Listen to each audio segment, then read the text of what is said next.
गंगा घाट पर टिमटिमाते दिए छठ के पारंपरिक गीतों और वैदिक मंत्रों की उड़ती स्वर लहरियां एक अलौकिक दृश्य प्रस्तुत करती हैं। ऐसा अद्भुत और विहंगम दृश्य हर साल पटना सहित उत्तर भारत के सभी प्रमुख गंगा घाटों, नदियों और तालाबों के किनारे देखने को मिलता है। यह पावन मौका होता है कार्तिक मास के शुक्ल पक्ष की षष्ठी तिथि को मनाए जाने वाले छठ पर्व का। छठ माई छठ, सूर्य षष्ठी या डाल छठ नाम से प्रसिद्ध यह पर्व मुख्य रूप भगवान भास्कर यानी सूर्य को समर्पित है। छठ बिहार का प्रमुख पर्व है। देश प्रदेश में रहने वाला बिहार का व्यक्ति अन्य त्योहारों में अपने गांव घर पहुंचे या ना पहुंचे, लेकिन छठ पर उसका पहुंचना जरूरी रहता है। मान्यता है कि छठ पूजा का चलन बिहार से ही शुरू हुआ, जो आज देश दुनिया के कई देशों में मनाया जाता है। यानी बिहार के लोग जहां कहीं भी गए अपनी संस्कृति और परंपरा को कायम रखा। उत्तर प्रदेश, बिहार, बंगाल, असम और ओडिशा से निकलकर यदि हम बात करें पंजाब की, तो यहाँ भी छठ पर्व वैसे ही मनाया जाता है जैसे कि बिहार और पूर्वी उत्तर प्रदेश में।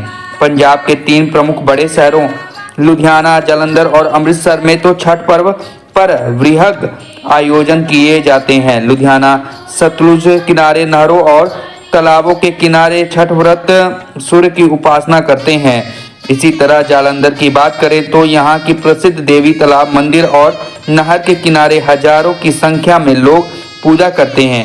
अमृतसर के प्रसिद्ध दुर्गियाना तीर्थ परिसर और तारावाला नहर के किनारे छठ पूजा को संपन्न कराने के लिए मंदिर कमेटी और जिला प्रशासन की ओर से व्यवसाय और खरना से शुरू होने वाला छठ महापर्व इस बार 19 नवंबर को पड़ रहा है। अब यहाँ पे सवाल ये उठता है कि कैसे और कब शुरू हुआ छठ पूजा। असल में छठ की पूजा कब और कैसे शुरू हुई यह तो ठीक ठाक नहीं कहा जा सकता, लेकिन इतना जरूर है कि सूर्य षष्ठी व्रत अनादिकाल से चला आ रहा है, क्योंकि सनातन धर्म में प्रकृति की पूजा किसी न किसी रूप में की जाती है। मान्यता है कि रामायण काल में माता सीता ने सूर्य देव की उपासना की थी और वह तिथि थी कार्तिक मास के शुक्ल पक्ष की षष्ठी तिथि। एक उल्लेख मगर नरेश जरासंध का भी आता है। कहा जाता है कि जरासंध को कुष्ठ रोग हो गया था। उसने बहुत उपचार करवाया पर ठीक नहीं हुआ। किसी ब्राह्मण ने उसे सूर्य उपासना करने की सलाह दी। जरासंध ने सूर्य की उपासना की और उसका कुष्ठ ठीक हो गया। इसके बाद जरासंध ने सूर्य की उपासना शुरू कर दी। तभी से छठ का प्रचलन माना जाता है। छठ को लेकर एक अन्य मान्यता कर्ण और द्रौपदी का भी आता है। मानता है कि कर्ण सूर्य पुत्र और महादानी था। यह बात हर कोई नहीं जानता। कर्ण के बारे में कहा जाता है कि वह गंगा के प्रतिदिन सुबह कमर तक जल में खड़े होकर सूर्य की उपासना करता था। आज भी छठ व्रती कमर तक जल में घंटों खड़े रहकर सूर्य को अर्घ्य देती हैं। महाभारत में ही एक द्रौपदी की कथा आती है। कथा के अनुसार जुए में हारे हुए पांडवों के राज्य की प्राप्ति के लिए भगवान श्री कृष्ण की सलाह पर द्रौपदी ने भी सूर्य की उपासना की थी। सूर्य की दोनों पत्नियों को भी होता है पूजा। यहाँ पे मैं आपको बता दूं कि असल में छठ व्रत में सूर्य की जो दोनों पत्नियां हैं उनकी भी पूजा की जाती है।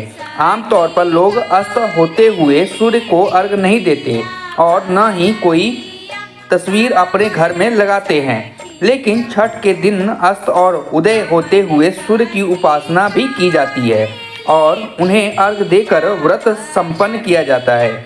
मान्यता है कि अस्त और उदय होते हुए सूर्य की पूजा के समय आदित्य के साथ साथ उनकी दोनों पत्नियां संध्या और उषा भी पूजा की जाती है।